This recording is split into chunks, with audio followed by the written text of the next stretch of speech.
మాజీ ఎమ్మెల్యే వర్మ కీలక వ్యాఖ్యలు. లోకేష్ వల్లనే అధికారంలోకి వచ్చాం. టీడీపీకి లోకేష్ నాయకత్వం అవసరం. పార్టీ సారథిగా లోకేష్ ను చంద్రబాబు నిర్ణయించాలి. కార్యకర్తలందరూ కూడా మరి ముందుండి నడిపించి ఈ పార్టీ పునాదులు బలంగా ఉన్నాయి. ఈ పునాదులు పగలగొట్టి దమ్ము ఎవరికి లేదని మన కార్యకర్తల యోగాల పాదయాత్రలో నిరూపించడం జరిగింది.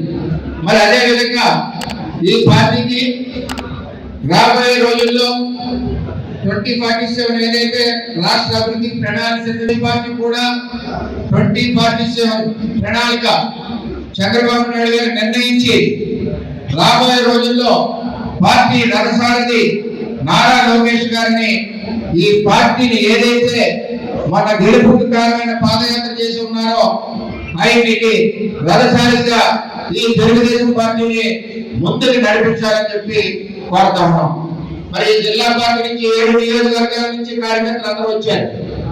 మరి మనకి పార్టీకి ప్రణాళిక ఉండాలా కావాలా? దీని ద్వారా మనం అధ్యక్షుడు తెలియజేద్దాం. పార్టీకి భవిష్యత్ ప్రణాళిక ఉండాలి. భవిష్యత్ తరం నాయకుడు మరి నారా లోకేష్ గారు ఉండాలి. మన వాళ్ళందరూ కూడా చేతులెత్తవలసిందిగా కోరుతా ఉన్నాం. నారా లోకేష్ గారి నాయకత్వం, చంద్రబాబు నాయకత్వం. అందువల్ల ఏదైతే లోకేష్ గారి ప్రోగ్రామ్ డిజైన్ చేశారో కార్యకర్త అధినేత అన్నది ఇది మనందరికి కూడా ఉపయోగపడేది. మన కార్యకర్తలందరికీ కూడా ఈ సమస్యలు మనం తీసుకోవడమే కాకుండా ఈ సమస్యల మీద జిల్లా అధికారులు కానీ సంబంధిత అధికారులు కానీ స్పందించవలసిన బాధ్యత ఉంది.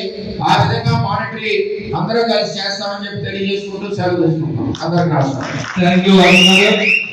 అలాగే